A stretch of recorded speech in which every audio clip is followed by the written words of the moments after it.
Forward to that. But tonight we're talking about the Republic of Venice. I put in the first time, originally we called it Republic of Venice. I stuck that subtitle of history because I was trying to think of how we're going to organize this thing. It is kind of, we're going to do history, but we're also going to talk a little bit about kind of its constitutional background and how its system operated. So Venice has an interesting and unique history as a republic. And so we're going to talk a lot about how that came to be and how that worked. Oh, and so I mentioned I have my pictures from Venice to show you. And so it was beautiful. I mean, we were amazed by it because even though I had never been.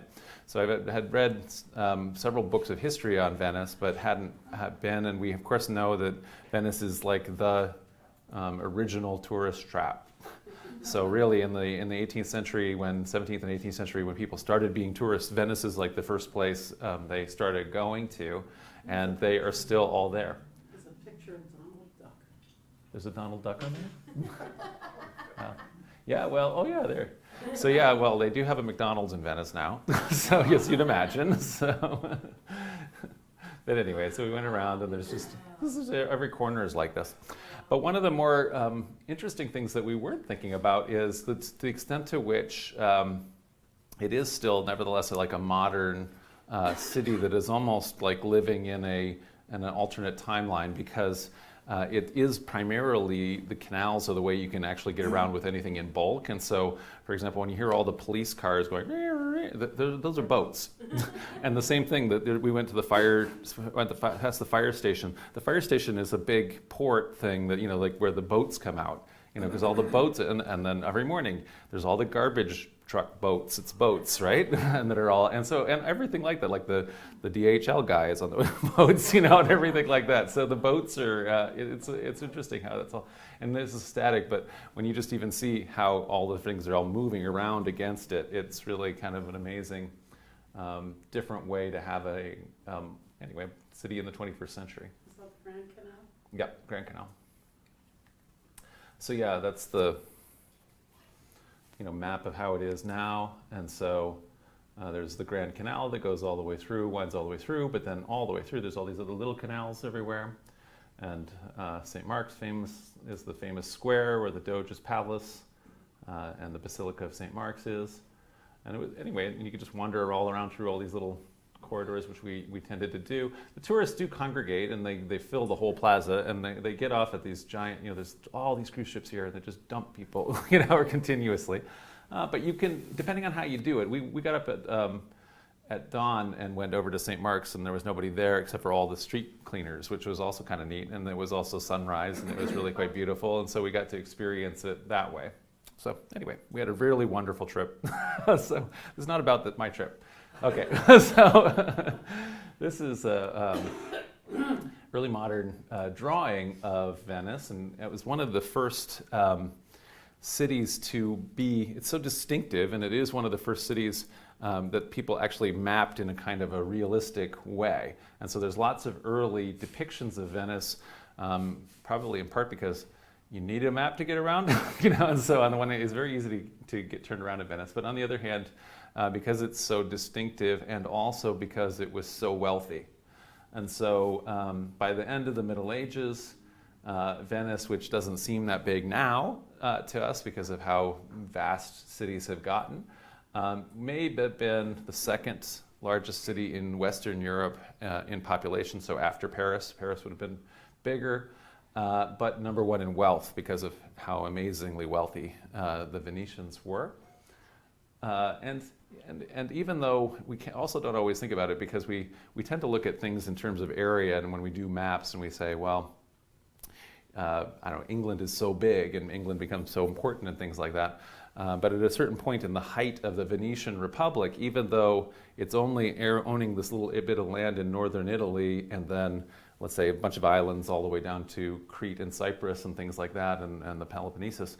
And so it doesn't seem like a lot of land, but it has so many big cities in it that, in point of fact, it was actually, there's maybe, let's say, 2 million people in the Venetian Republic and may have only been 3 million people in the Kingdom of England.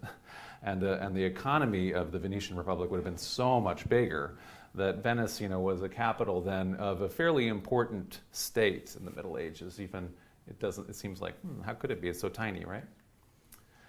So the most serene republic of Venice, this is its flag that dates to the Middle Ages, early modern times, with the winged lion.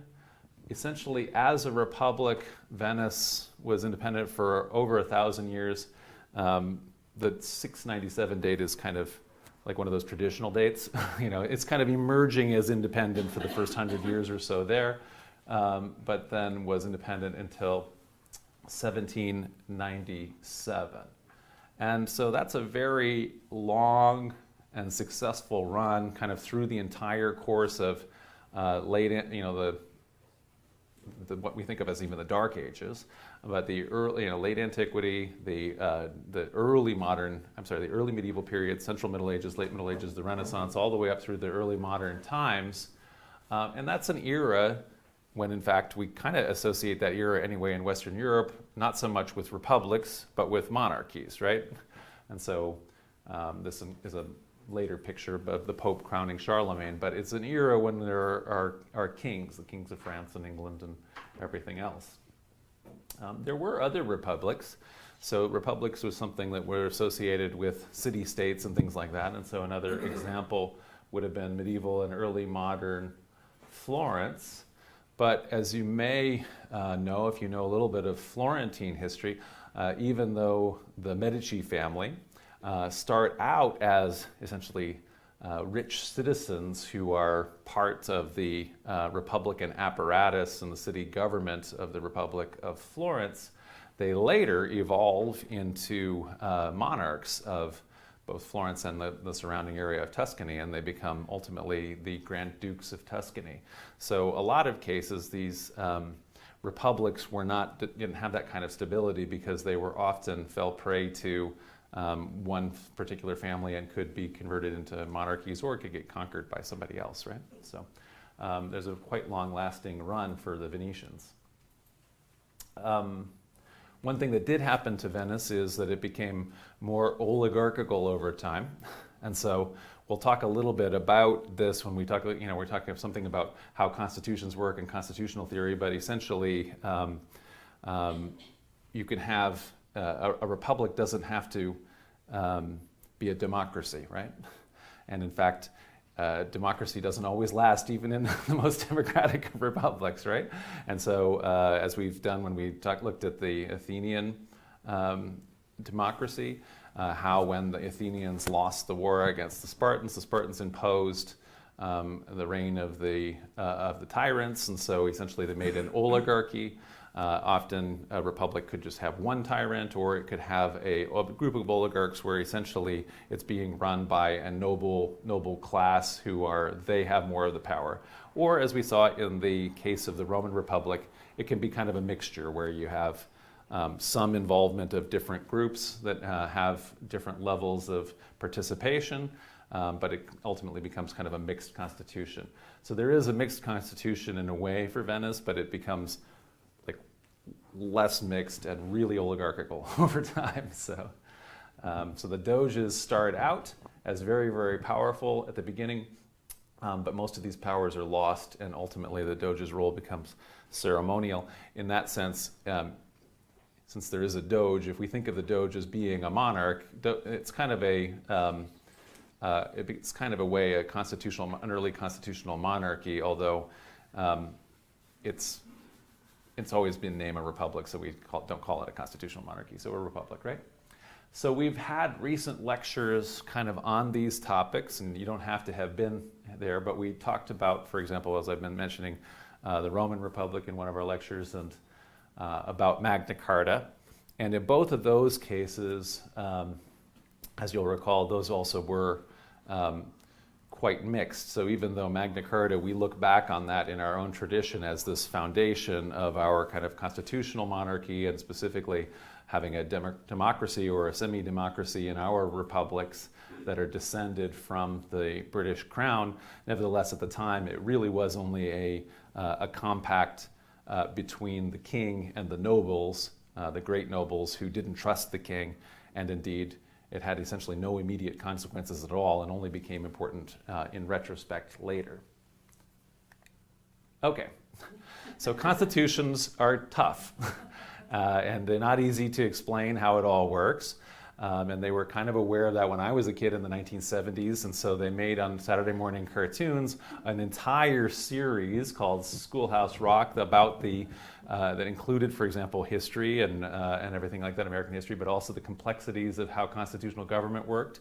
And so one of the most beloved of all of the little their little tiny video shorts is called "I'm Just a Bill."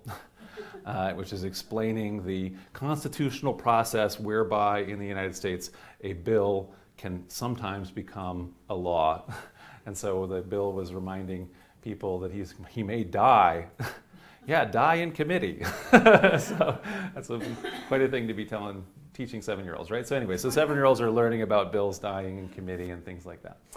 And so, yeah, the lyrics are things like, "I'm just a bill, yes, I'm only a bill. I got as far as Capitol Hill, well, now I'm stuck in committee, and I'll sit here and wait while a few key congressmen discuss and debate whether they should let me be a law.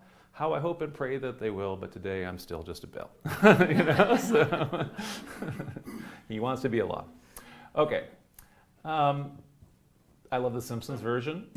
So the Simpsons version is, "I'm an amendment to be. I'm an amendment to be, amendment to be. I'm hoping that they'll ratify me. There's a lot of flag burners who have got too much freedom. I want to make it legal for policemen to beat them." Anyway, so why can't we just make a law against flag burning? Because that law would be unconstitutional. But if we change the Constitution, then we could make all sorts of crazy laws. Now you're catching on. So anyway, that's the Simpsons version of that, and it's kind of a funny one. In retrospect now, because again, we've said how complicated apparently civics lessons are for people apparently at all levels of the U.S. government. They could have made a couple more of these, like for example, if we could have had one that kind of went, asking a president of a foreign country to interfere in your domestic election, and then telling him, I'll unfreeze millions and millions of dollars in needed defense aid. That could mean that's the very definition of quid pro quo, which if we go to Article 2 of the Constitution, constitutes breaking your oath of office and a high crime. So anyway, they could have had one like that. So what if we did one for Venice? So the Venetian Constitution. The Venetian Constitution is in fact more complicated.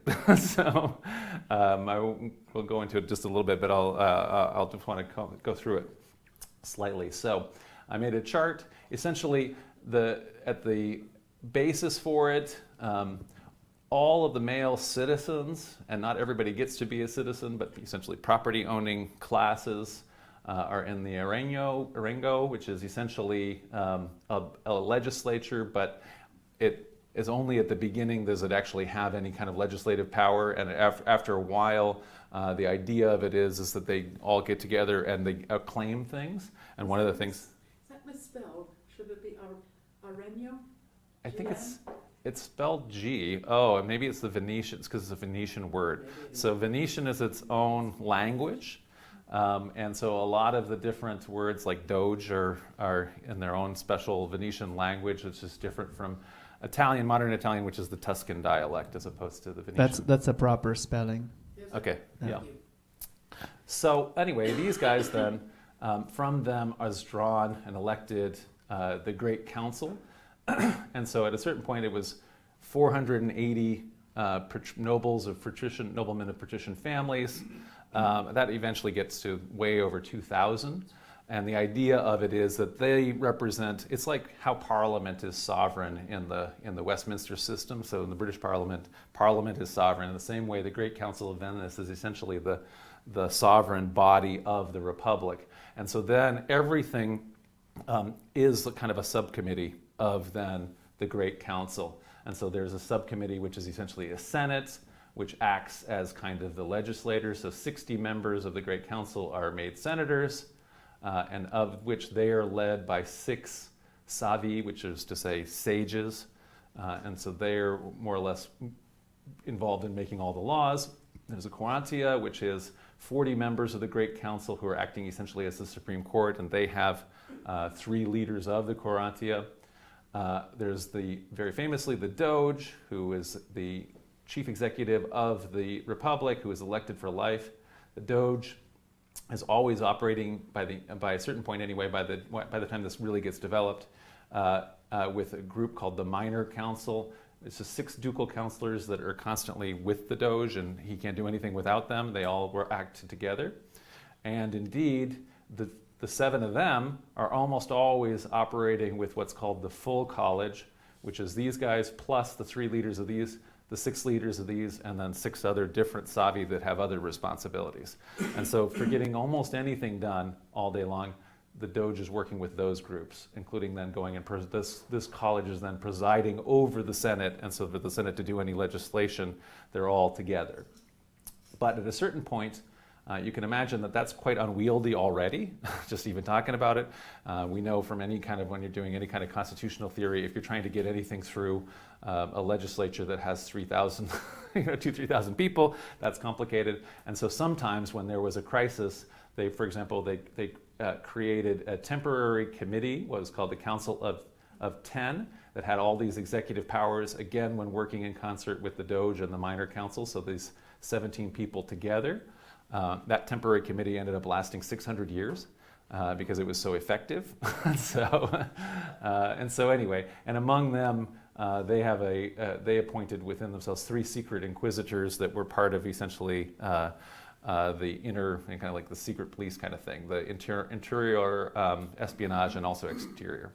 And so we'll talk about all that. But essentially with this constitution, then there are significant checks and balances on this guy, for example, becoming a tyrant. Yes, Valerie. Also, I would like to point out that constitution is not a Venetian word. Oh yeah, that one is a legit misspelling. There's a typo. A typo, sorry. Yeah. Someone online was pointing out Johan. Yeah, John, was this unusual for city-states of whatever time this was? Like, by when did this ripen into, roughly by when did this ripen into all of this? And also, was it like unusual for, let's say, that general area, like, let's say compared to, let's say, a city-state like Genoa? Like, was it unusual compared to other entities like that at that time? Yeah, so this would be, I would say this is like getting to this kind of full development by the kind of Central Middle Ages, so by like the 13th century. And I would say it's more complicated than almost any of their contemporaries. So even though they have rivals like Genoa, that are also republics. Florence is a republic at certain points. Lots of the different city-states are republics. The actual governing apparatus of each one of them is just much less complicated and much less stable, which is one of the reasons why mostly none of them survived as republics usually, or they would go through time periods when they would alternate between, let's say, having their republican features more or less working, and then they would also have to invite in what's called a podesta, which is to say like a foreign tyrant who can actually bring peace to the city and rule over it, even though it's like you invite somebody who's not even from your city because you have so much blood animosity with all of your fellow nobles, and you hate them all so much that you can't get any one of them. You can't let any one of them be in charge. So you get somebody from outside to be the prince. And so a lot of and often usually a Venetian, actually bring one of these Venetians because one of the things about bringing a Venetian in is that the guy's not going to want to stay. He's only making like a name for himself as a ruler of your unruly city, and then he's going to want to go back to Venice because Venice is better, so he's going to have a palace back there. So he's just making money while he's kind of sorting out all your problems. So yeah, I would say it's a little different. Okay, so the head of state, the Doge. So we talked last week, if you were here, about essentially the fall of the Western Roman Empire, the kingdom of the Ostrogoths, and then how the Ostrogoths got destroyed by the East Roman Empire, the Byzantines, when the Byzantines retook Italy. So after that happened, the Byzantine control or the East Roman control of Italy was very weak, and so when a new group of much more let's say barbarians. The Ostrogoths had been quite Romanized. The Lombards were only not pagans anymore. So when the Lombards came in, they were able to overrun all of the kind of East Roman control. However, they weren't able to unify the kingdom, the peninsula. And so the Kingdom of Lombardy didn't control everything. And as a result of that, ever since from this moment, from the Lombard invasion up through the modern unification of the Italian state, Italy was not again unified. So refugees then from the area around Venice kind of made their way to the sea, where the Lombards were less likely to get them. And one of the places they went then is to the kind of the different islands that started to make up Venice. And together they could be organized as what we would call anyway the Duchy of Venetia, although this word, we have a lot of more recent connotations of the duchy, right? So this is a word in Latin, dux. So this is a Roman title, which means dux just means leader. And so it is organized essentially by the East Romans, the Byzantines, the people from Constantinople. So by acclamation, one of the number of these guys, one of the noblemen, was elected a duke, and then they send away to Constantinople to get confirmation of that title. So the emperor in Constantinople writes back and says, oh yes, you're a duke and you have to be under me now. I give you legitimacy if you recognize my authority. That's been Constantinople's game this entire time. That's how they were able, as you remember, to essentially overwhelm the Ostrogoths too. They always, if they don't have the strength, they at least can give you the legitimation. This solves a problem, a question I've had for a long time about the word doge. It's obviously a variant of duce. Yeah, duce too. Duce. So in Italian, duce is like the same word. And doge, and so duke, it's similar. Who is the man in the picture? He's familiar. I took a bunch of portraits of different doges, and they all kind of, they dress distinctively, right? So the doges have this hat that is possibly based on a Phrygian cap, and so, which is like a Smurf hat. And so I don't know why the Smurfs have Phrygian caps, but anyway, the idea of a Phrygian cap all the way back to antiquity is that that's a sign of civic liberty. And so maybe the Doge is wearing that hat because he's saying, okay, this is a republic, and he's expressing their freedoms, although who knows. It's not entirely, it's a tradition, and so it goes all the way back, and people also say, well, it looks a lot like the pharaoh's crown as well, and maybe the Phrygians got it from there, so who knows. So that's the Doge. So we mentioned then that where we were at in kind of history, and so this is like the year 600. So we remember Justinian in the East Roman Empire had mortgaged everything, stripped all of the gold off all the churches and everything like that in order to bring troops, knock out the Ostrogoths, knock out the Vandals, and even get some of the Visigoths to submit here and essentially bring back the Roman Empire to its traditional western heartland, but never profitably. So the armies more or less destroyed Italy in doing it, and so wiped out the economy. And so when the Lombards, who had been up here, made their way down, they then found their own states, so the Kingdom of Pavia here, which is to say Lombardy, and then the Lombard duchies of Tuscany, Spoleto, and Benevento. So essentially the Lombards owned the lion's share, but all of the areas around the periphery, including that last capital of the Roman Empire, Ravenna, and also then the heartland, Rome itself, where the Pope is, that is still essentially owned by Byzantium at this point. But they can't defend it against Lombards, generally speaking.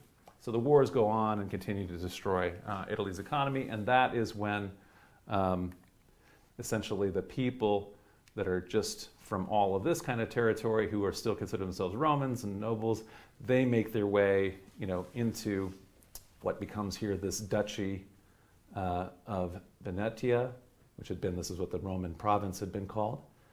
And that's where the name Venice, which becomes associated with the city, comes from the fact that essentially it's the heir to all of these refugees from the previously whole big territory, but increasingly Lombards are just taking it all from them, right? And so then this area right here is able to maintain its independence because they have kind of a little bit of naval support from the Byzantines, whose capital in Italy here is Ravenna, just right next to it. And so that's one of the reasons why they're there. Another weird thing that had existed is Aquileia had been a big metropolis in the Western Roman Empire, and it had a high-ranking Christian bishop. So the only one of the bishops in the West that was called a patriarch Patriarch of Aquileia. And so kind of slowly over time, the patriarchs had to kind of flee to Grotto, but then when they did, then the other people that were back there still elected a new patriarch. And so then there were multiple patriarchs. Then the Venetians went and grabbed the guy at Grotto and brought him here so that they could have that title, patriarch. Anyway, so then there started to be lots of different patriarchs, but essentially it was a way for the Venetians anyway to claim that their bishop is this higher ranking guy, the highest ranking guy essentially in the West after the Pope. And so and still to this day, the Patriarch of Venice is the second ranking Latin priest in Italy, so after the Pope in the Roman Catholic Church. The Venetians were finally able to extinguish the Patriarchate of Aquileia in like 1800 or something. It's a long time to get rid of those guys. Anyway, so they're all kind of forming together as refugees. They're not all immediately here, but in where Venice is going to be. Specifically, they're more likely to be on these islands, at least at first. Okay, as time is kind of going on, the next century, there's kind of further collapse of East Roman power, the Byzantine, as we're now calling them, power. I don't know if you can kind of even see this, but essentially Slavs have come in and have overrun most of the Balkans. And meanwhile, after an exhaustive war that the East Romans were fighting with the Persians, the Persian Empire gets totally wiped out by this new force of Islam, the Arabs, who end up creating a very vibrant and powerful state, the Umayyad Caliphate here, which continuously is trying to take Constantinople but can't. So Constantinople is this amazing fortified city surrounded by water, having vast, amazing walls, and so you have to have lots of naval power and land power in order to get it, and they never have both. The Byzantines, one of the things they're able to have right up to the end is they have kind of like this technology called Greek fire, where they can shoot fire at the opposing boats, and even underwater or something, and it lights them all on fire, and it's like you can't do anything when your boat's on fire. So anyway, Still don't know what it is. yeah, we still don't have how to make it do it work, right? Yeah, we don't necessarily need it. Anyway, so we can kind of see then, at this point, the Venetians are hardly getting anything from Constantinople. Constantinople is, if anything, trying to get some help out of them, if they can. And so the Venetians at this point are just refugees that are kind of clinging to the coast. And their initial economy is essentially they have the salt pans in the Po. So they've got swamps and they've got water and salt, and they establish for themselves a monopoly on selling salt in the whole area. And then they jealously guard that monopoly for 1,000 years after that, but it's not, initially it's their economy, and that's what they are able to do. Okay, and so one of the things you notice when you go to Venice is that a lot of things about it, there's things that seem kind of Byzantine. So if you go to St. Mark's, just like in Ravenna when we were seeing all those mosaics and we were seeing these kind of domed churches that are built in what we think of like a Greek cross, so more like a Byzantine cathedral, a Byzantine church with gold mosaics and things like that. In this way, it's in part because the Venetians initially are, in fact, although they're always Latin speakers, and then later their language evolves into Venetian, they are always essentially looking to Constantinople as maybe their emperor was the one in Constantinople, and then later, even when they're more independent, they nevertheless have vast commercial ties with Constantinople as long as the Eastern Empire exists. And so as a result of that, they are constantly bringing back styles and fashions and art and everything like that from the Greek East, even long after everybody else in the Latin West has stopped knowing Greek, and they don't, so they're not, all that, we always talk about how all that Greek learning isn't even available to anybody in the West because they don't, they can't speak Greek, etc. But the Venetians are still in touch. Okay, you get to the next century, and we get to 800, the year Charlemagne is crowned emperor. So now Charlemagne has knocked out the Lombards, and so his Frankish Empire, in alliance with the Pope, has become quite powerful. The Byzantine Empire, meanwhile, is at quite a low ebb when that's happening. But the Venetians are successfully able to negotiate a treaty between the two empires, which more or less makes it autonomous. So both empires kind of recognize that the Venetians are allowed to exist neutrally and not be owned by either one of them. And so that ends up being quite a good thing for the Venetians in terms of their overall capacity of being an independent republic. So even though they date their independence from earlier, now it's becoming recognized here in the 800s. This is also a time period when there's starting to be Western shipping again. So the Italians are getting back in boats, and they are starting to participate in trade that had been kind of dominated by Arabs up until now. And so one of these early city-states to emerge is called Amalfi. And although Amalfi wasn't very famous until recently, people now have also determined that and realized that Amalfi is an amazing tourist trap to go to too. And so Amalfi is a gorgeous little place that doesn't even have a proper harbor. So it's almost hard to believe that anybody was able to make it a mercantile city-state, and it's because they had such primitive boats back then. But essentially the Amalfitans were able to get in these little boats, and they had the right currents, and they were able to get to Alexandria, and that's where and participate in very lucrative trade. Everybody in the East had all of the things that everybody in the West wanted. So they had spices, and they had silk, they had manufactured goods, papyrus, this kind of thing that you can get from Egypt. They did not have any of those things to trade with the Egyptians, with the Arabs. So what did they trade? Fish are, everybody can get fish anywhere, and they're heavy to carry around. People, yeah. So people. So this is this time period where the Balkans here have been overrun by this group that call themselves the Slavs. And so one of the things that's happening is Italians are going and capturing them. And this is where our word slave comes from. They're bringing Slavs to the Arabs and selling them. But also what's happening is they are raiding the Lombard territories, the Italians, and they're also depopulating Italy and just selling Italians in Cairo and Alexandria. And that's not actually, they don't usually tell you that part of the story, but that's actually where the early kind of commercial wealth is kind of coming from for these mercantile republics. And so the Pope and everybody was saying, don't do that, stop that. But they are not listening to that because they are making too much money by doing that kind of thing. So that's kind of the beginnings of mercantile republics.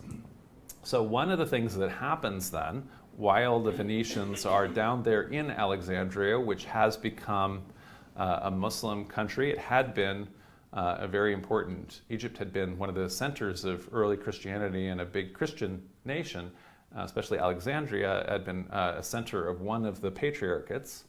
And so that patriarchate, the Patriarch of Alexandria, looked back to one of these early important Christians traditionally in the same way that the popes consider themselves to be heirs of St. Peter and St. Paul.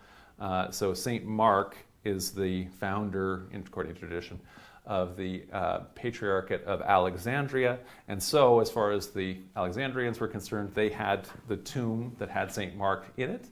And there were still lots of Egyptians who were Christian who were venerating that and everything like that. But the Venetians are trading there all the time, and they decide St. Mark would be better off in Venice, than in his homeland here of Alexandria. So they go and steal the body.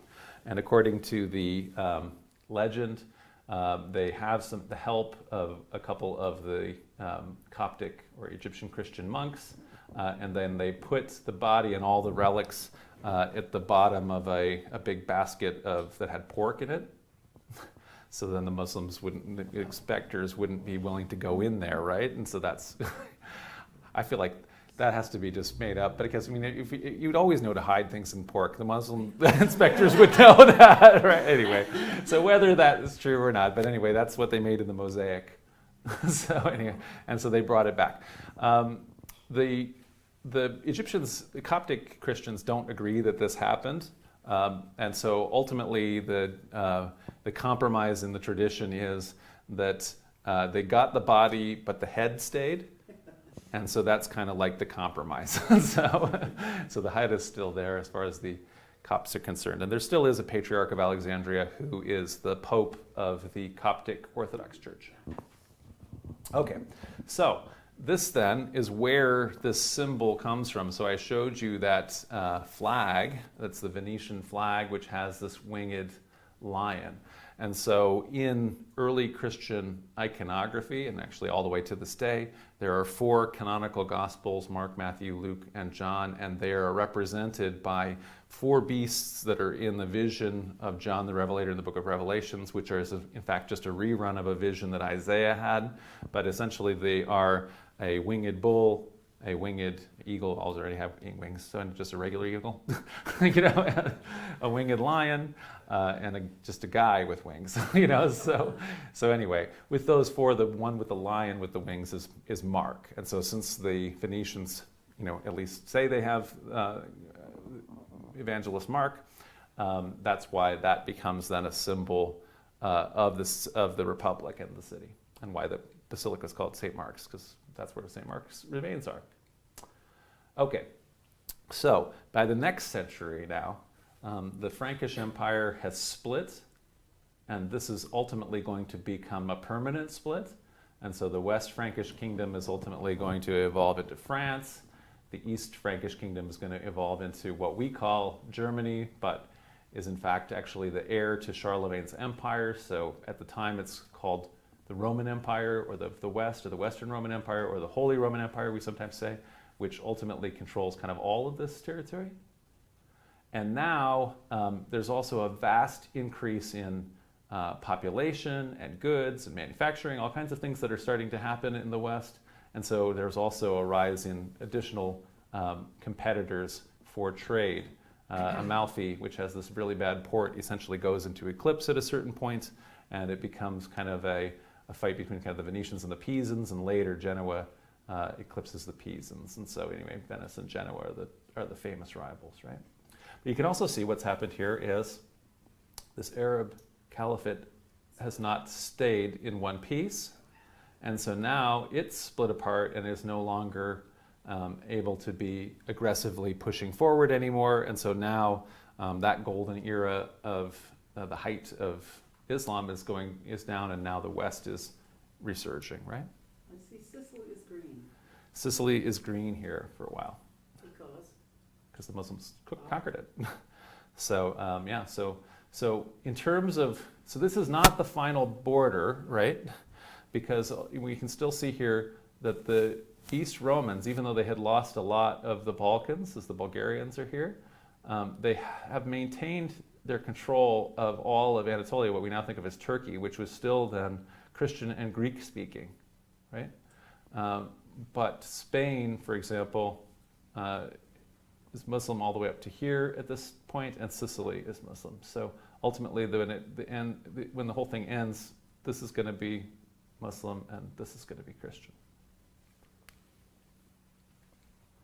Okay, so let's fast forward a little bit, otherwise we can't go through every map. So 200 more years, and just want to get to, as that extends, kind of one of the things that happens is another problem that the Muslim states here, especially Egypt, face is deforestation.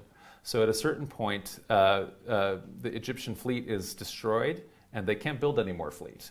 There's no more wood for them to start building fleet. Whereas the Venetians always are trying to conquer essentially the coast of Croatia, Dalmatia here, because there's all this timber, and so they go over there to get the wood, and there's all kinds of wood actually all around here. So the Venetians aren't having too much problem with that. And so now Venice and Genoa, at this moment when the West is becoming very populous, rich, and militarily strong, and you can see the Islamic states are especially divided. This is now right in the wake then of that first crusade, where knights from France and Germany trekked all the way along here, through here, all the way across, and created these crusader states. So there's the Crusader Kingdom of Jerusalem. But part of the reason why they're able to do that is because there had been all of this collapse of central authority, right?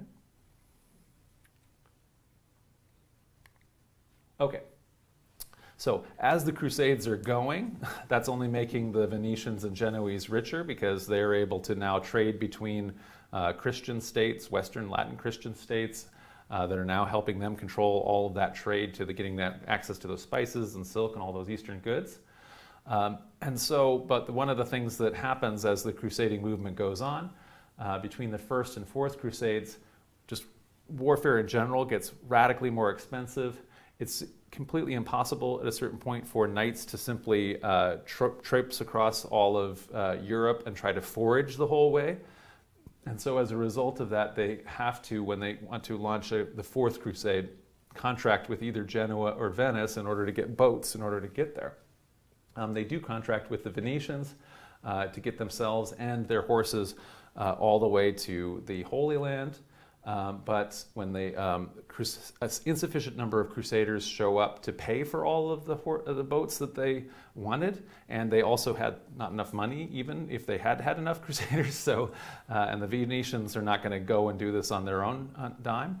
But it happened to be at this particular moment there was about the cagiest doge ever, so Enrico Dandolo, and he says, "Well, guys, I got an idea. You don't have the money, and you're not liable to get the money. But what if you are sort of in the night business, and so we've been having this problem with this city-state in Croatia that has been kind of rebelling against us, and in fact it considers itself to be an independent republic and all these things. And we don't consider there to be any independent republics in the Adriatic because we own the Adriatic. So if you help us, they do have big walls and we haven't had enough troops to be able to ever take them. But if you help us take Zara, then we can consider part of your what you owe us paid." And so the Crusaders think about it and like, okay, we'll do that. So they go and do a little mercenary work. They go to Zara. The Crusaders are able to take the city where the Venetians couldn't. So the Venetians accept the city as part of the payment. When they get there, though, one of the things that happens is an exiled, deposed East Roman emperor, Byzantine emperor, shows up and says, "Hey, I need help getting my throne back." And if you come, I know you guys are going on a crusade. That's really important. I love crusading.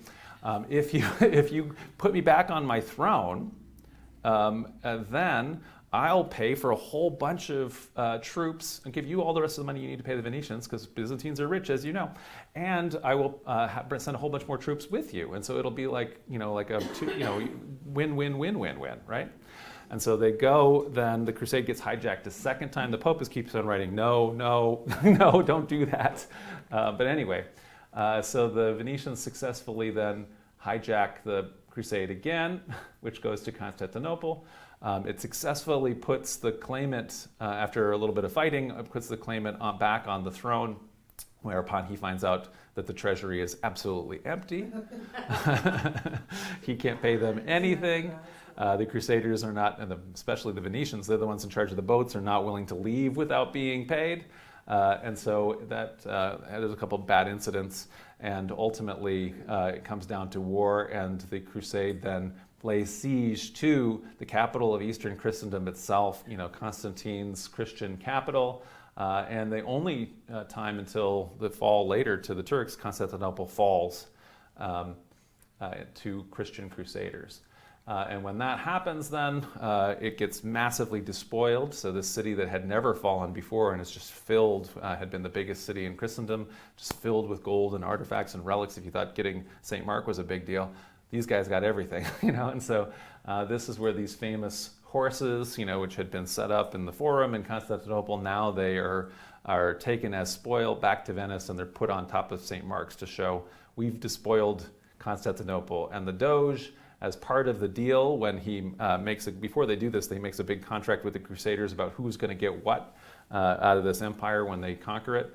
And the Doge is able to get the deal that he gets a quarter and a half of a quarter, so in other words, 3/8 of all of the Byzantine Empire when they conquer it. And so after this, the Doge calls himself that he's lord of a quarter and half quarter of the Roman Empire, and of course he takes all the best parts, right? And so his quarter is all the islands and everywhere he can make a trading depot so that the Venetians now can trade all the way up into the Black Sea for free on their own bases. Okay, and so there's the Latin Crusaders set up their own kind of, one of them gets crowned emperor, one of them gets crowned king of Thessalonica, one of them gets made Duke of Athens, one of them's Prince of Achaia. Anyway, so they kind of divvy that all up. One of them is Duke of Archipelago. Anyway, and so all of those guys each own something, but they're all very, it's very nothing compared to all this green here, right? Which is all the Venetian territory all the way through. And ultimately then the Greeks, who formed their own states, the Desperate of Epirus and the Empire of Nicaea. The Empire of Nicaea ultimately does conquer back the Latin Empire, and so the Byzantine Empire is reformed, but it never recovers to what it was before the Crusaders do it in. And that, of course, is the death blow to the relationship between the Greek Church and the Latin Church. They don't recover from that either.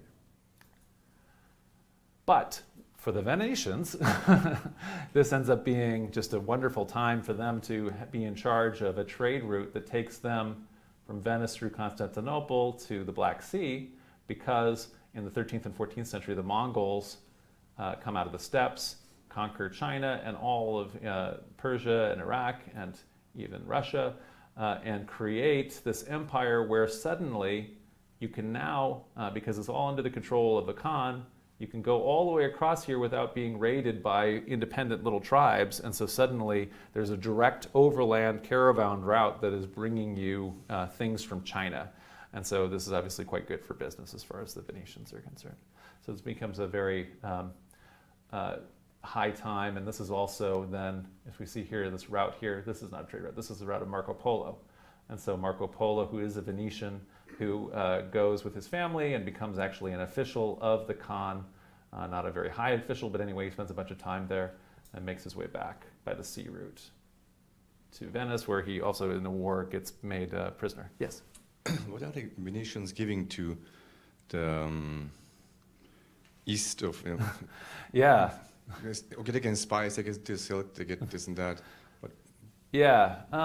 So now there's going to start to be, there's definitely, let's say, like different kinds of cloth, so like wool and other kinds of textiles. There's manufacturing that is taking place in places like Florence, of different kinds of cloth and textiles. There are, I'm not sure what, I should know that better. I'm sorry to say, I have to look it up. But yeah, I always feel like the Westerners have a lot less to trade, than the Easterners do. The Chinese always feel that way too. They're never interested in the West, so. Okay, so that's kind of an overview of like some of the maps and some of how this republic, as a mercantile republic, is kind of growing and taking advantage of its economic circumstances. I want to look a little bit about then its development as a republic. So in this whole kind of time period, a lot of contemporary offices went from being elective to being hereditary. So we very much tend to think of kings as being, hereditary, that Prince William is going to become, Prince Charles is going to become King Charles when the Queen dies, and William is going to become king after him, because that's just how it always goes, because it's a hereditary monarchy here in Canada. But in fact, actually, like the kings of France, always were elected initially by acclamation. And so one of the reasons why this house, the House of Capet, so the Capetians, whose symbol is now the symbol of France, right? So these lilies, that's the symbol of the House of Hugh Capet, the Capetian royal family. The only reason why they got in was because they would have elections against the last kind of Carolingians, who tended to be, like people like Charles the Lame, Charles the Bald, Charles the all these Charleses, the Charles the Simple. So in other words, these are not, the top of the barrel Charleses anymore. And so then the Capetians are able to get elected kings until that Hugh Capet is elected, and then he is able to successfully get his son made king in his own lifetime. And then, even though they're very wimpy or unrich and have hardly any territory, the Capetians are really good at having just one son and making that son be king in the king's lifetime, and that's what makes it a hereditary monarchy, and that's how hereditary monarchy evolves.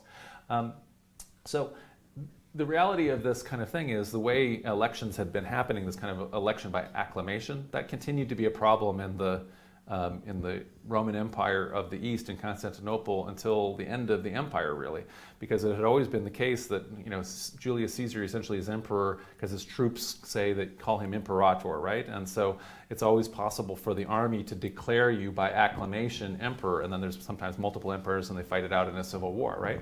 Well, so that same kind of thing then is in the inherited reality of election by acclamation. You end up having disputes, and so this is why initially that's how the papacy works. So the Roman people acclaim who's pope.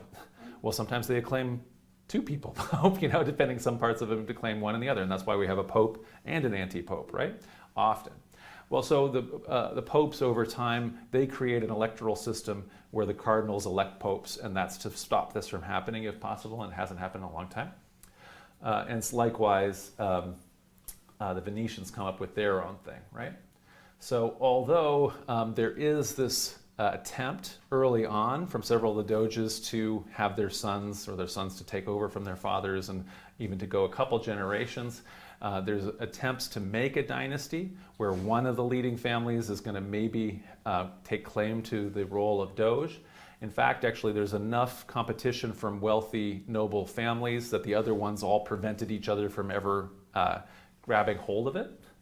And so, although the doge, when is elected, ends up staying doge for life in almost every case. A couple of them got deposed, but that continues to the republic's end. So does the elective nature of it. So they always elect a doge as opposed to having it be inherited from your father. Also, initially, just like anywhere, based on this model of an imperial official, based on the model of the Roman emperor, a duke of Venetia, the original doges would have had a lot of power, but because of this rising power of the rest of the aristocracy of this oligarchy, as they continuously check the authority of the doge gets less and less and less power until by the end of the republic, we'll see it's essentially a ceremonial role entirely. So, okay, we're going to make a schoolhouse rock of how do you be a doge. Let's do that. I mean, it's can't possibly be as complicated as making a bill of law in the U.S. Congress, right? So, we have to start with that point of sovereignty. So I said that essentially like Parliament that is sovereign, so too the Great Council of Venice is sovereign, and so it, at a certain point is consisting of 480 men. They're elected annually from patrician families that are listed in what's called the Golden Book of Venice. At a certain point, it's fixed. You can't add anybody to the Venetian nobility. And so it becomes more and more aristocratic. Originally, you could get to be a rich merchant and buy your way in. Eventually, they close it off. You have to be in the Golden Book, and the way you get there is because you can get elected into the council because you already were on the council, or because your paternal ancestors very recently were. And so essentially it's closed to anybody whose family line, male family line, is not already part of the oligarchy. And so that's where the council comes. This develops over time. I'm trying to put it together in one snapshot, but it's a 1,000-year republic. Okay, so how do you elect a doge? So from that council, we remember there's all these subcommittees, and one of those is called the Signoria, which consists of that minor council, those 6 ducal councillors who follow the doge around, and then that Quarantia, which was also working as a court system, right? So it's 40 electors. So the Signoria together, then, from the Signoria, you take the youngest member of the Signoria. So this is step 1. Take the youngest guy out of the Signoria. He goes to St. Mark's to pray, and that's step 1. Step 2. He leaves the basilica, finds the first boy he finds. Step 3. He brings that boy to the Doge's palace before the Great Council. That boy now becomes the Ballottino. So the ballot boy. So the ballot boy is in charge of, all the next steps, this, or at least in terms of the picking. So next, all of the members of the Great Council who are 30 years old and older get their name written on a ballot. All of those are put into the urn, and the Ballottino draws 30 names out of the urn. That creates 30 electors now. So the 30 electors write their names on a ballot, they put it in the urn. The boy draws 9 names out of the urn, And now there's 9 electors. Okay, the 9 electors, now they contemplate the whole Grand Council of everybody 30 years older and older, and they say, we're going to elect 40 of them, 40 of those members. But those guys, in order to get elected into that 40, they got to get 7 out of 9 votes. So as you can imagine, anybody who's unpopular isn't going to get, and depending on who the Ballatino has gotten to this group of 9, right? Anyway, so this 9 is going to elect then 40 electors. Those 40 electors have their names written on the ballots. The Ballatino pulls 12 names out, creating 12 electors. The 12 electors contemplate the Grand Council of Venice. And they elect 25 electors, each one of which requires 9 out of the 12 of the votes.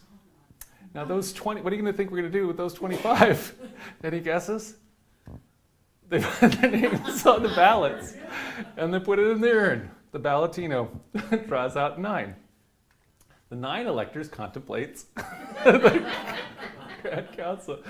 They want to elect 45 electors now, of which they need 7 out of 9 votes to get in. The 45, with their name on the ballots, the Ballatino pulls out 11. Okay.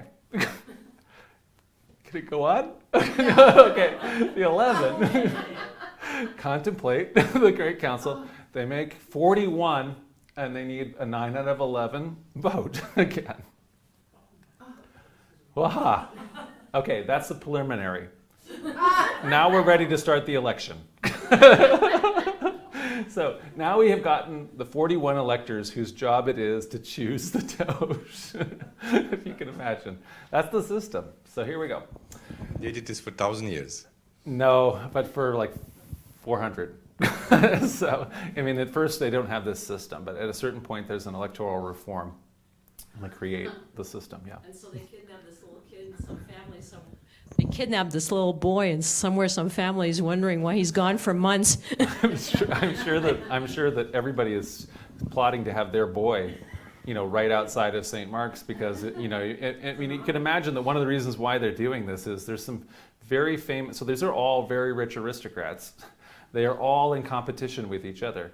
They all could be massively enriched potentially if they, somebody from their family become the Doge. And if you're blood enemy or whatever, if you think of like the Romeo and Juliet story, so if you're the Montagues and there's going to be this Capulet Doge, you're like, so you probably want to get a little Montague boy, just in case he's like, I mean, he's not allowed to be doing that with the ballots, right? But you don't want to have any advantage you can have. So anyway, so yeah, I agree that they'll never get their boy back. Okay, so it takes a long time.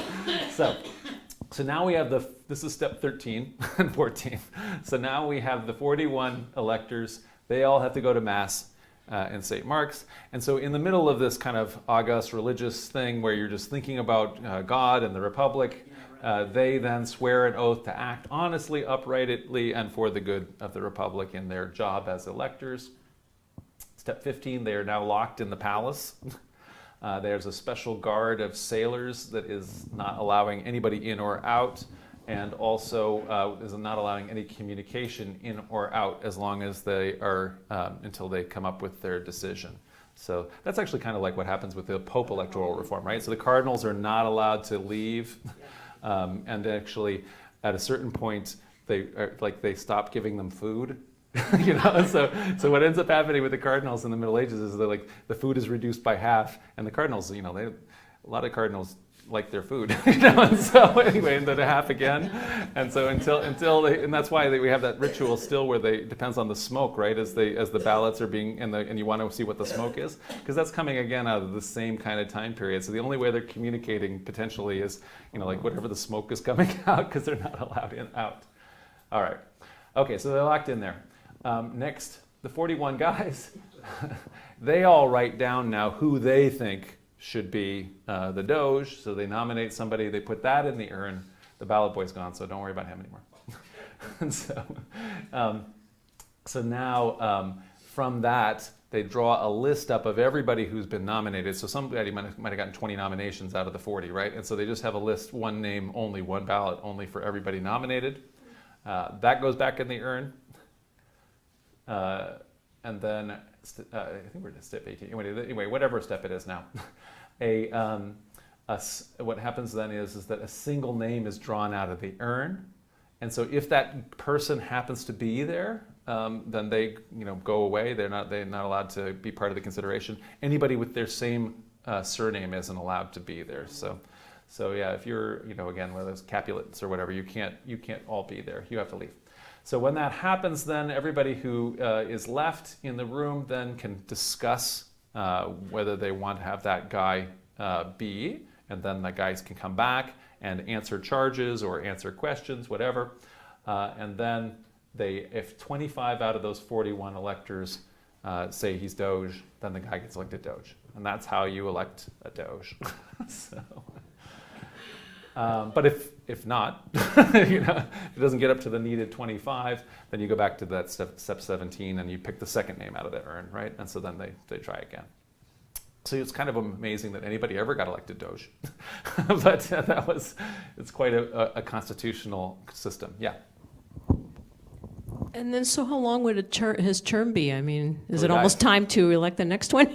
Until he dies. Oh, okay. So until you successfully poison him. And so for that reason, they do the same exact thing that they do with popes, which is, okay, if you're like, it's looking like your faction doesn't have the strength to get your guy in as Doge, the compromise is always, well, we'll just name this really old guy, from the kind of like a passive faction, right? So my faction's strong, your faction's strong. Between the two of us, we'll never get to 25 because we each have too many in the amount of the electors. So they find a compromise guy, and then what always happens, this always happens with the Pope too. You get that Pope crown on his head. And then suddenly he lives on another 20 years and he's also, like a real reformer or anything is going to happen. So, because once the crown's on your head, who knows what's going to happen, right? And so this again is why actually that Pope who hijacks the crusade, Dandolo, he's really old and he's also blind and everything by the time when he's leading the crusade, but he still lives on another 15 years or whatever and is able to do all these things, right? So a lot of times that kind of thing will happen as a way because he's got it until he dies. Okay. So why does Canada have a queen again? So we thought maybe that the Canadian system of government was complicated as we're in an election right now and we're trying to understand between the different parties and understand if we get to what percentage within each riding is that going to cause a tsunami to overwhelm and have it sweep everybody out, sweep everybody in, or whatever is going to happen. But one of the reasons why maybe that we still have this kind of system and there's no way, for example, that to even contemplate unhaving it, not having the queen. New Zealand, for example, they went through this, they just desperately need a new flag because they just have a Union Jack and their flag looks like the Australian flag. You can't tell it apart. And why do you have the British flag on your country's flag at a certain point? And they spent like $20 million trying to get a new flag and they ultimately voted not to do anything. Anyway, so it's very hard to make those kind of changes. Well, likewise, this is not an easy thing to unravel, a inherited constitution, and it isn't always necessarily a wise thing to do it either. So there's a reason why, even though there, this what seems like almost insane and certainly funny, complexity of the Venetian system, and yet their constitution, as opposed to the Genoese or anybody else, this actually caused stability, right? This is just. I don't think you remember the adoption of the maple leaf flag. I don't remember it personally because I wasn't born. The great flag debate. There was hell to pay. All sorts of people shouting at each other, and of course, once it was adopted, everybody loved it. Yeah. But there's a wonderful story. I don't know who the hero of this story was, but one of the premier stand-up comics from the States was in Toronto during the Great Flag Debate. and the press asked him what he thought of a country that didn't even have its own flag. He said, "It's a start." That's great. Okay, so like I say, this arcane system then is actually kind of a source of stability since, anyway, it's quite resilient to all of this pomp and having done all this. It made the system work for them. Okay, so for example, there emerged by this time, as the power of the West Roman Emperor also collapsed, as the people who are essentially kings of Germany are ceasing to be able to control or make their control felt across the Alps. Ultimately, all of the kind of imperial territories emerge as semi-free city-states into the 14th century and then the emergence of the Renaissance later. And so one of the reasons why there is a Renaissance is because we are having all of this kind of frenetic competition among all of these.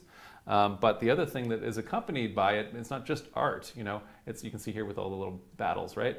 There's also just unending warfare between city-states, because that's kind of one of the things that also happens. So, we've noted this before, that there's something about city-states, so the Italian Renaissance being an example, in terms of having art and all kinds of ideas and things coming out of it. Similarly, the city-states of ancient Greece, with all of the kind of ideas coming out of there.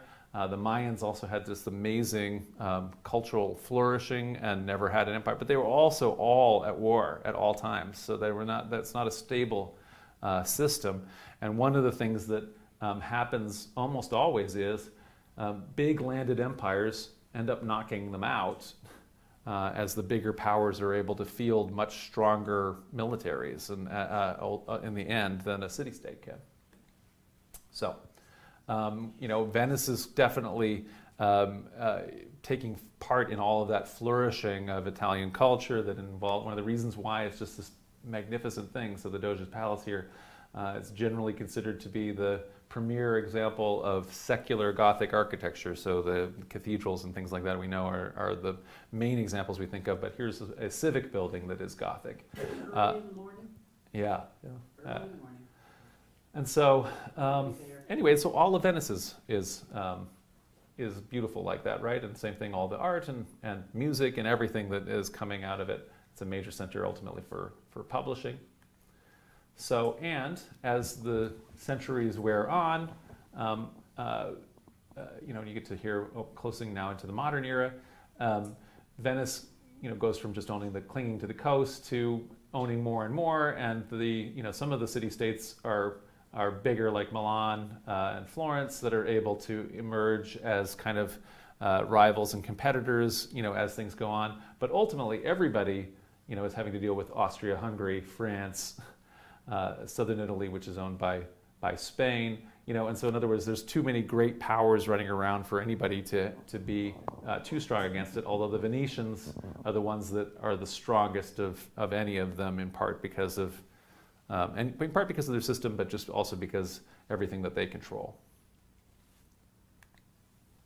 Okay, so we're not quite done getting our guy Doge. So after everybody's elected him, the Grand Council's had their say with him, that's when now they would send him out and show him to then this Regno, in other words, all of the people. So now we're going to have that particular part of the history or the heritage form where everybody acclaims the Doge. And so when he's presented, he was traditionally presented with the phrase, the Grand Council says, "This is your Doge if it please you."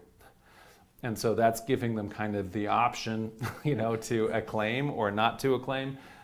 But as we've talked about, Venice becoming increasingly closed, the aristocracy is not letting new aristocratic families in, and the oligarchy is just turning the screws on the control of it.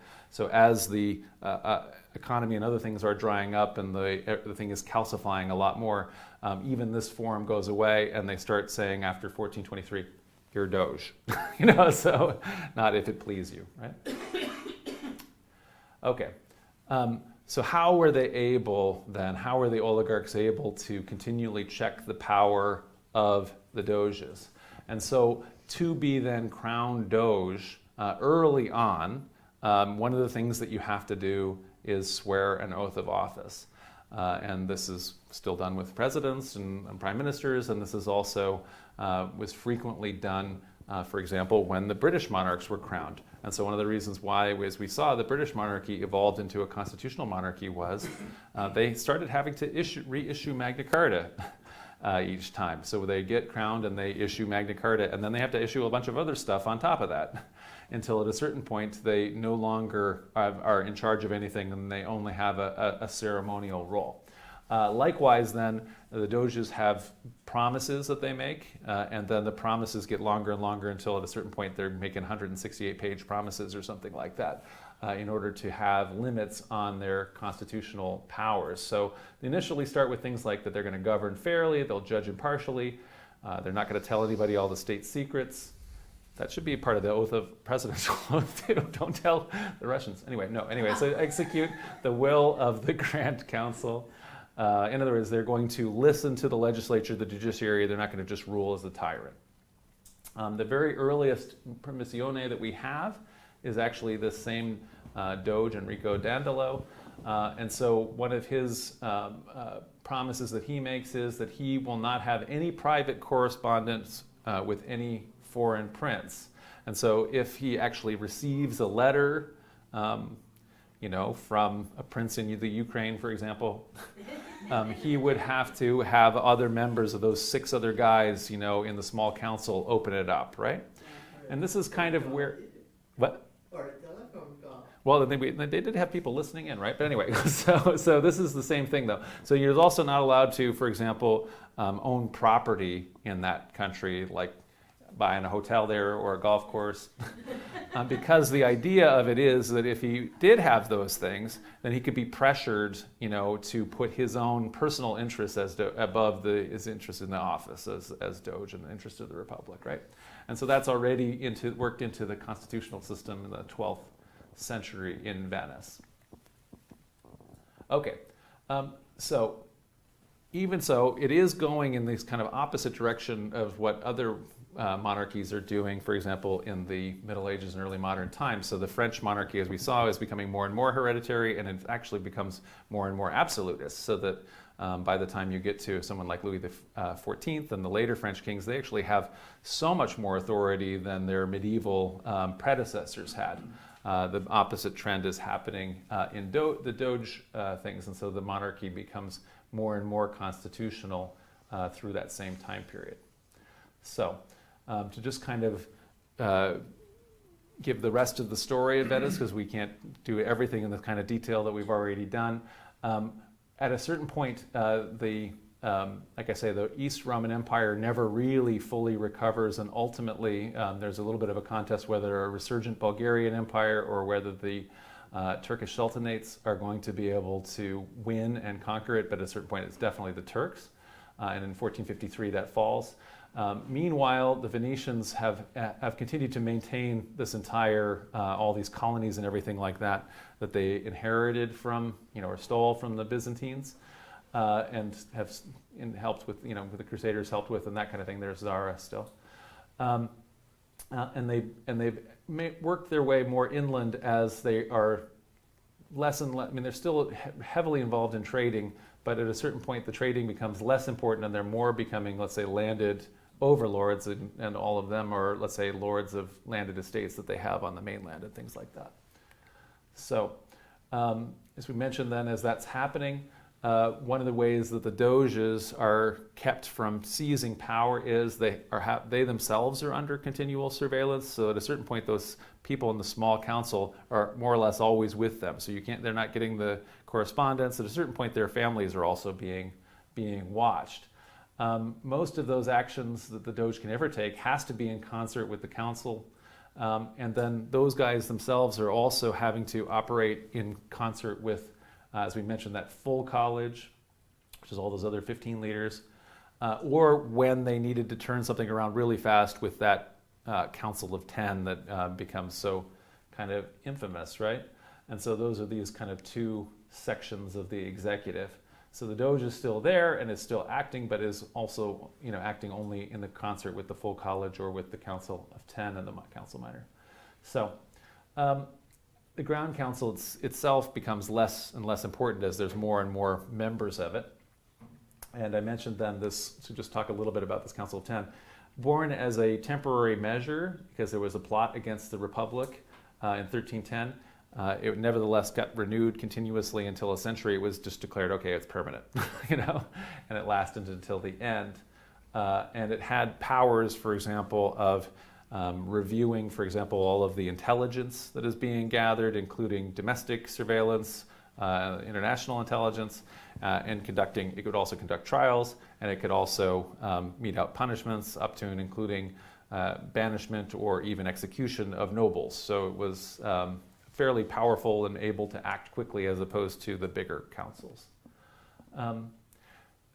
The Venetians ended up being very early innovators in espionage. So they created some of these, again, domestic, it's very clear that if you watched Game of Thrones, they have what's called the small council as opposed to the minor council here.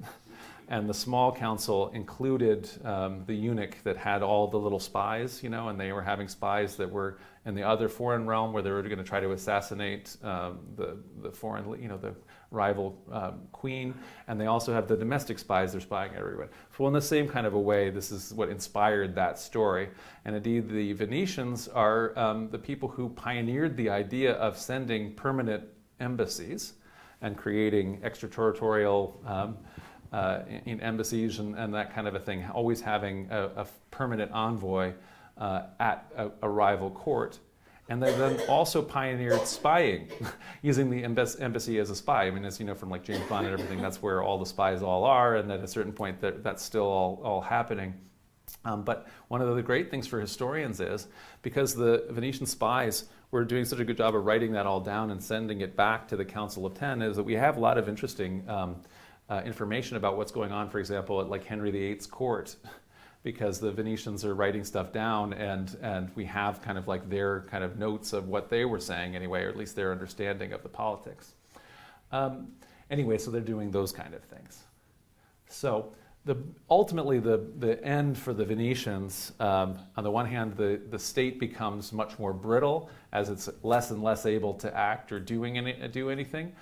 It's becoming more exclusive. They're not able to bring any new people into the nobility. The nobility itself is becoming less commercial and more about just owning land and stuff like that. So again, less dynamic. But when the big thing happens, that the Portuguese are able to get around Africa and get to the spices, then suddenly, and then the Spanish likewise get here and find all the gold that they never want. And then they're able to get sugar and everything else like this. So when that kind of thing all starts happening, all of the trade that had been freely flowing against the Mongol Empire, which breaks apart, and now suddenly the Turks are here, this trade is still coming through. But anyway, it's not anywhere near what you can do by getting a big ocean-going ship and going all the way around. And so they're commercially outmatched. And even in their own place, in the Adriatic, the Austrians, who end up being the heirs to the Holy Roman Empire, they build a port just across from Venice at Trieste, and so they can bring their own, they can't ship it. The Venetians aren't trading to the Germans anymore, and likewise they aren't trading to the Italian areas because the Pope also have their own port at this point in Ancona. And so it becomes commercially, it's no longer the commercial center that it had been for the preceding 1,000 years. And so all of that shifts, and Venice is now increasingly, by the end, just a place that is living on its old wealth and laurels, and not a place that's actively, the center of trade and anymore.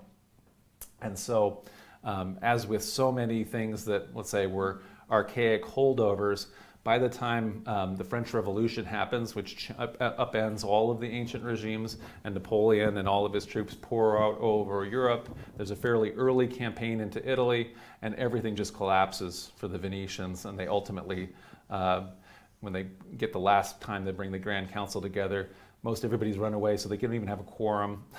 But the Doge, nevertheless, they all vote to just surrender. And the Republic ends, with quite a whimper as Napoleon Napoleon makes a big declaration. The Republic had been able to hold out against Attila the Hun. There's the refugees that gotten away, and Napoleon says, there's not going to be any more Senate. There's not going to be any more of this, these inquisitors that are doing all of these secrets according to essentially and torture and things like that. That is the kind of the reputation the Venetians have. I will be an Attila to the Venetians, and so he brings it to an end. You can kind of see all of the Republic and flags there on the boats that are taking Venice. Mike. And then from the other side of that equation, there's the famous quote that the last Doge, after that vote, takes his cap off and gives it to his secretary and says, "Here, take this. I shan't be needing it anymore." Oh. And that's the end of the Republic. That's the end. That happens. Yeah, that's great. Thank you. So, after the Venetians are left with Venice, most of the artifacts, the French take a lot of stuff. And whenever you conquer somebody, you grab a bunch of things and they bring it all back to the Louvre. But anyway, and then the Nazis grabbed a lot of that. But anyway, this kind of a thing that happens. But anyway, Venice is left with this amazing artifacts and just this built structure that is incomparable to anything else. There's nothing else in the world that's like it. And so they also are heir to the tourists, as the boats, the big cruise liners just pour people out onto the, onto the St. Mark's Square. And indeed, it was the original tourists. So as we mentioned, when people first started doing tourism, the British wealthy nobles and upper middle class people would go to Italy and do their holidays, and Venice is one of the first places they would go, Florence and Venice. Elizabeth. Yeah, a bit about the economy. Jane Jacobs, and I'm quoting from memory at this point, but she writes about how Venice got its start. They had one substance, one resource to trade, and that was salt. Right. And they sold it mostly out east, Constantinople. But then, and with what they made, they bought stuff from Constantinople. Right. Then they started copying what they had bought, and they sold their copies in Europe to other cities and other places. And their copies probably weren't as good as the originals, but they were a hell of a lot better than what their customers had, which was nothing. And so on it went. And they invented something like a joint stock corporation called a commenda. It was set up for like one voyage. You'd have a rich guy who provided the money and a guy with the guts and the ship, and he traveled with the ship. And then they would split the profits, assuming the ship made it there and made it back. Yes. And this allowed young men, this all men of course, of no particular family to get rich. Right. And to join the merchant aristocracy. Right. And then they shut it down. In 1286, they had the serrata, the closure. Right. No more newcomers into into the aristocracy. Right. And they outlawed the commenda. And today, fishing, a little bit of fishing, and lots of tourism. Right. They screwed themselves. Yeah. So we could have even done. There's only so much you could do in a lecture. We mostly was trying to do a little bit of the kind of political context, but then also do kind of a constitutional and how history and contrasting it through the time period. But we could just as easily have done an artistic history, a cultural history, and especially a commercial one, because even if the Venetians didn't stick with it, what the Venetians and also the Genoese also. I think the Genoese are the ones that invented what's it called, accounting, the double entry accounting. So the Venetians, the Genoese invented like that, and then they also invented different types of, like you say, companies, joint stock companies, and also also different kinds of investment, and ultimately banking. And so as a result of that, there's in so many ways, as we in the West are largely descended of essentially the bourgeois taking everything over, these early merchants who are creating all of those things are in so many ways more our forebearers than, let's say, the King of England. That's also an important thing that could be for a future lecture, that kind of commercial and economic revolution that is also taking place in Europe. So. But we did what we did. And so that's the Republic of Venice history of tonight.